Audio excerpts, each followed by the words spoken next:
নমস্কার, বঙ্কুইজিটিভের আরেকটা ভিডিওতে আপনাদের সবাইকে স্বাগত।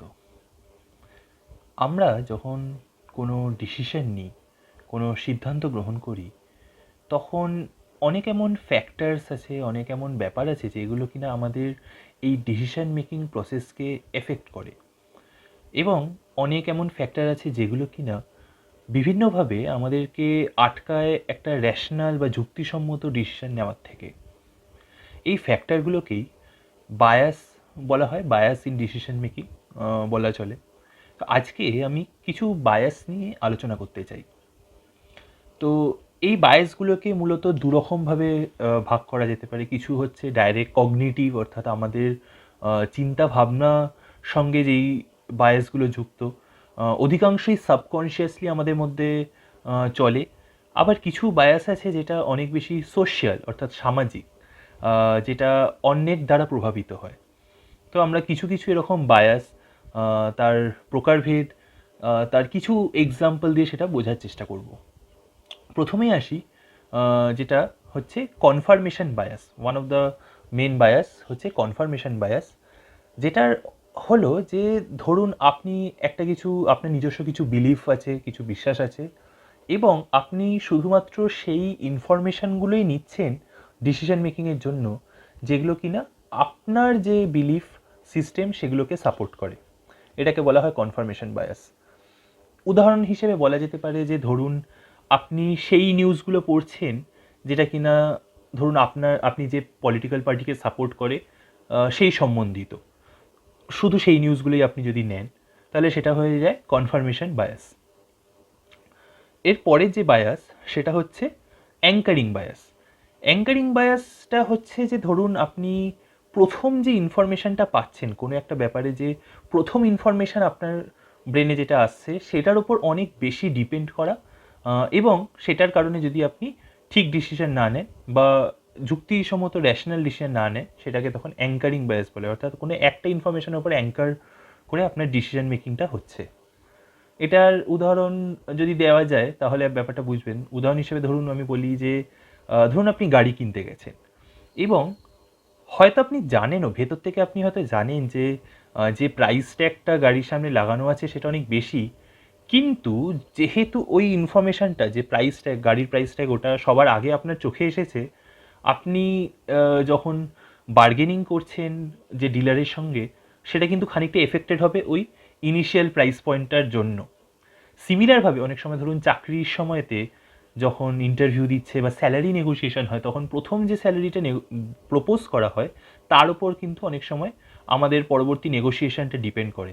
তো এই প্রথম ইনফরমেশনের ওপরে একটু এফেক্ট বা একটু ডিপেন্ডেন্স বেশি হয়ে যাওয়াটাকে বলা হয় অ্যাঙ্কারিং বায়াস। এর পরের বায়াস টাইপ হচ্ছে অ্যাভেলেবিলিটি বায়াস। অ্যাভেলেবিলিটি বায়াস হচ্ছে যে ধরুন কোনো একটা বিষয় সম্পর্কে সমস্ত ইনফরমেশান তো রেডিলি অ্যাভেলেবেল থাকে না, বা ইজিলি রিকালেক্ট করা যায় না, ইজিলি আমাদের মনে পড়ে না, এবং সেটার জন্য অনেক ধরনের সোশ্যাল ব্যাপার দায়ী হয়। ধরুন মিডিয়া কোনো কিছুকে অনেক ফুলিয়ে ফাঁপিয়ে দেখাচ্ছে, সেই ধরনের ক্ষেত্রে সেই ইনফরমেশানটা আপনার অনেক আগে মাথায় আসবে, অনেক আগে আপনার ওইটা মনে পড়বে, এবং শুধুমাত্র সেই ইনফরমেশানের উপর ভিত্তি করে যখন আপনি কোনো ডিসিশন নিচ্ছেন। ধরুন আমি যদি বলি যে কোনো টেররিস্ট অ্যাট্যাক, হয়তো এমনিতে অনেক প্রবাবিলিটি হয়তো কম, কিন্তু যখন যখন কোনো টেররিস্ট অ্যাট্যাক হয় সেটাকে নিউজ মিডিয়া অনেক বড় করে দেখায়। হয়তো সঙ্গত কারণ, কিছু অসঙ্গত কারণ, সেটার দিকে যাচ্ছি না যে বড় করে দেখানো হয় কেন, বাট দেখায়। যেহেতু দেখায় সেই জন্য ধরুন আপনাকে যদি রিকালেক্ট করতে বলা হয়, বা আপনি এমন কোনো একটা কিছু কাজ করছেন, ধরুন একটা হেলথ, আপনি ইন্স্যুরেন্স নিচ্ছেন, হেলথ ইন্স্যুরেন্স, আপনাকে বলা হলো আপনি একটা ট্রেন ট্রাভেলের জন্য হেলথ ইন্স্যুরেন্স নেবেন, নাকি একটা ফ্লাইট ক্র্যাশের জন্য, মানে আপনার ফ্লাইট ক্র্যাশ করে যেতে পারে, তো ফ্লাইট ট্রাভেলের জন্য হেলথ ইন্স্যুরেন্স নেবেন। এবার যদি আপনি প্রবাবিলিটি ওয়াইজ দেখেন, র্যাশনাল চিন্তাভাবনা করেন, আপনি হয়তো ট্রেনের জন্য নিতে পারতেন, ফ্লাইটের জন্য নিতে পারতেন, কিন্তু দেখা গেছে লোকজন ফ্লাইটের জন্য বেশি নিতে চায়। ফ্লাইট কি বেশি রিস্কি? তা তো নয়। প্রবাবিলিটি অনুযায়ী যে ফ্লাইট ট্রাভেল বেশি রিস্কি তা নয়, কিন্তু যখনই কোনো ফ্লাইট ক্র্যাশ হয়, কোনো প্লেন ক্র্যাশ করে, অনেক বেশি করে সেটাকে যেহেতু আমাদেরকে দেখানো হয়, অনেক তাড়াতাড়ি আমাদের সেটা রিকালেকশানে আসে। তো এইভাবে যদি আপনার চিন্তাভাবনাটা এফেক্টেড হয়, সেটা অ্যাভেলেবিলিটি বায়াস। আচ্ছা, এছাড়া এক ধরনের বায়াস আছে যেটাকে বলে হ্যালো এফেক্ট। হ্যালো এফেক্টটা কি না, যখন ধরুন ধরুন কোনো একটা পার্সন, কোনো ব্যক্তি বিশেষের কোনো একটা গুণের কারণে আপনি তার সমস্ত জিনিসকেই খুব পজিটিভভাবে দেখতে শুরু করেন, সেটাকে বলা হয় হ্যালো এফেক্ট। এই ধরনের ব্যাপার কিন্তু আমরা প্রচুর দেখতে পাই, যে ধরুন খুব অ্যাট্রাকটিভ কেউ একটা হলো, যেই অ্যাট্রাকটিভ হলো সঙ্গে সঙ্গে আপনি ভাবলেন এই তার মানে নিশ্চয়ই খুব ইন্টেলিজেন্ট, বুদ্ধিমান হবে, খুব স্মার্ট হবে, এরকম। তো এই ধরনের জিনিসটা হচ্ছে হ্যালো এফেক্ট বলা হয়। এছাড়া আরেক ধরনের বায়াস হয়, সেটাকে বলা হয় band wagon effect. Band wagon effect মানে এটাকে আমরা বাংলার একটা খুব সুন্দর কথা আছে, মেষবৃত্তি। অর্থাৎ কোনো একজন বা বহুজন যেটা করছে সেটার দ্বারা আপনার যখন ডিসিশন মেকিংটা এফেক্টেড হয়, আপনি ভাবেন হ্যাঁ আমারও সেটা করা উচিত, এইটা না ভেবে যে সেটা আপনার অ্যাকচুয়ালিতে দরকার কি দরকার না, সেটা আপনার অ্যাকচুয়াল চয়েস হওয়া উচিত কি উচিত না, সেটা না ভেবেই হয়তো জাস্ট যেহেতু অনেকে করছে সেই জন্য আপনি লেগে পড়লেন সেটার পেছনে। তো সেটা হচ্ছে ব্যান্ড ওয়াগন এফেক্ট। এছাড়া আছে ওভার কনফিডেন্স বায়াস।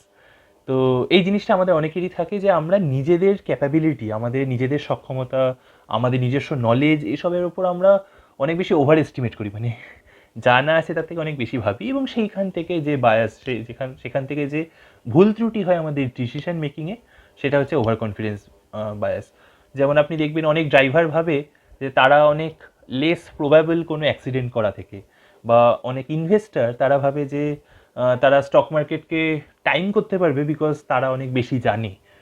তো এরকম একটা ওভার কনফিডেন্স বায়াস কিন্তু আমাদের অনেকভাবেই ডিসিশন মেকিংয়ে এফেক্ট করে। ভালো খারাপ সব দিকই হতে পারে, কিছু সময় হয়তো সেটা পজিটিভ হতে পারে, কিছু সময় সেটা খারাপও হয়। আর লাস্ট যে আমি বায়াসটা নিয়ে কথা বলবো সেটাকে বলা হয় সাঙ্ক কস্ট ফ্যালাসি বা সাঙ্ক কস্ট বায়াস।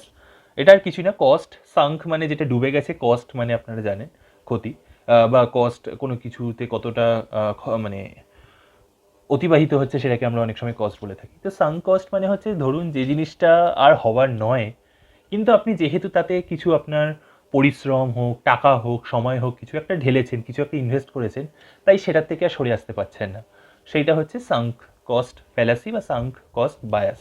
কীরকম না, ধরুন কোনো একটা প্রজেক্ট, সেই প্রজেক্টটা হয়তো আর সফল হওয়ার কোনো সম্ভাবনাই নেই, কিন্তু যেহেতু আপনি সেই প্রজেক্টে কাজ করেছেন তাই সেটাকে ছেড়ে দিতে পারছেন না। এই ধরনের ডিসিশন মেকিংকে আমরা বলি সাঙ্ক কস্ট ফ্যালাসি বা বায়াস। তো এটা আমি কয়েকটা জাস্ট বায়াসের উদাহরণ দিলাম। আর এটা না যে আমাদের সব সময় প্রত্যেক লোকের মধ্যে প্রত্যেকটা জিনিস থাকে। মোস্ট অফ দ্য বায়াস যেগুলোর কথা বললাম, এগুলো আমাদের সাবকনশিয়াসলি হয়তো আমাদের ভেতরে এসে যায়, কিন্তু সবসময় অবভিয়াসলি এই বায়াসগুলোর অধিকাংশ আমাদেরকে রেশনাল ডিসিশন থেকে দূরে সরিয়ে দেয়। কিছু সময় হয়তো সেটার পজিটিভ ইম্প্যাক্ট থাকলেও অধিকাংশ ক্ষেত্রে সেটার কিন্তু একটা নেগেটিভ ইম্প্যাক্ট থাকে। তো অবভিয়াসলি আমাদের চেষ্টা করা উচিত যাতে আমরা যখন কোনো ইম্পর্টেন্ট ডিসিশন নিচ্ছি, সবচেয়ে বেশি যেটা দরকার সেটা হচ্ছে ইম্পর্টেন্ট ডিসিশন, লাইফকে যেটা অনেক বেশি প্রভাবিত করতে পারে এমন কোনো ডিসিশন নেওয়ার সময়, এমন কোনো সিদ্ধান্ত গ্রহণের সময় যাতে এই বায়াসগুলো যাতে না থাকে। তো এটা থেকে বাঁচার উপায় কী? বাঁচার উপায় বিভিন্ন বিশেষজ্ঞরা বিভিন্ন রকমই উপায় বলেন, তার মধ্যে যেটা সবচেয়ে বেশি বলে সেটা হচ্ছে জাস্ট বিং অ্যাওয়্যার। আপনি যদি জাস্ট জানেন যে আচ্ছা এই ব্যাপারগুলো আমার মধ্যে আছে, তো একটু নিজেকে, আমরা বলি না হয়তো সাবকনশিয়াসলি অনেক বায়াস কাজ করে, কিন্তু আপনি যদি জানেন যে হ্যাঁ আমার এই ভুল ত্রুটি আছে, আমার সিদ্ধান্ত গ্রহণ করার সময় এই ধরনের একটা বায়াস কাজ করে অনেক সময়, তাহলে হয়তো আপনি নিজেকে অনেক সময় যে বলি না সেলফ পুলিশিং, তো সেই সেলফ পুলিশিং অর্থাৎ নিজেকে কিছুটা কন্ট্রোল হয়তো করতে পারবেন। তো সেইটা একটা বাঁচার বড় উপায়। আরেকটা বলা হয় যে একটু সময় নিন, টাইম দিন। অর্থাৎ কোনো একটা ইম্পর্টেন্ট ডিসিশন আমরা অনেক সময় যখন খুব কুইক ডিসিশন নিতে যাই, সেটা অনেক বেশি সাবকনশিয়াস নির্ভর হয়। খুব কুইক ডিসিশন নিতে গেলে সেটা আমাদের এই ধরনের সাবকনশিয়াস নির্ভর যেহেতু, তাই এই জিনিসগুলো, এই বায়াসগুলো এসে যাওয়ার সম্ভাবনা আছে। সেটার জায়গায় যখনই কোনো ডিসিশন নেওয়ার থাকবে, বিশেষত গুরুত্বপূর্ণ ডিসিশন, সেটা আপনার কর্মক্ষেত্রে হতে পারে, সেটা আপনার নিজস্ব পার্সোনাল জীবন, ব্যক্তিগত জীবনে হতে পারে, সময় নিন। এবং শুধু সময় না, চেষ্টা করুন বিভিন্ন অ্যাঙ্গেলে, বিভিন্ন পার্সপেক্টিভে, বিভিন্ন ভাবে ব্যাপারটাকে ভেবে দেখার। দেখুন যে কী কী ইনফরমেশান অ্যাভেলেবেল আছে, অপোজিট বা বিপরীতধর্মী কী কী ইনফরমেশান অ্যাভেলেবেল আছে। অনেক সময় হয় আমরা খুব কম ইনফরমেশানের বেসিসে ডিসিশন নিই, এমন না যে ইনফরমেশান অ্যাভেলেবেল নেই, অনেক সময় আমরা নিজেরা নিতে চাই না, যেটা আপনারা দেখলেন যে বায়াসগুলোর কথা বললাম। তো সেই জায়গাটা থেকে যদি বেরিয়ে আসার চেষ্টা করি তাহলে অনেকটাই কিন্তু আমরা বাঁচতে পারি। পরিশেষে কনক্লুশনে আমি একটাই কথা বলবো, এমন না যে আমি বায়াসগুলোর কথা বলছি, সবার ভেতরে থাকে, এটা নিয়েই আমরা মানুষেরা তৈরি। কিছুটা যদি আমরা চেষ্টা করি এগুলো আইডেন্টিফাই করার, বোঝার যে আমাদের ভেতরে কার ভেতরে কোনটা আছে, কারণ অধিকাংশ আমাদের সবার ভেতরেই আছে, কোনোটা বেশি কোনোটা কম, সেটা যখন আমরা বুঝতে পারবো তখনই কিন্তু আমরা এটার থেকে বেরিয়ে আসতে পারবো। তো আশা করছি এই ডিসকাশনটা একটু সাইকোলজি টাইপের ডিসকাশন ছিল, কিন্তু হোপফুলি এটা আমাদের ডেইলি লাইফ, আমাদের ওয়ার্কিং লাইফ সবারই তাতে খুব হেল্প হবে এই ধরনের ডিসকাশনে। তো আজকের জন্য এখানেই আসছি। নমস্কার, কেমন লাগলো জানাবেন, ভালো থাকবেন সবাই।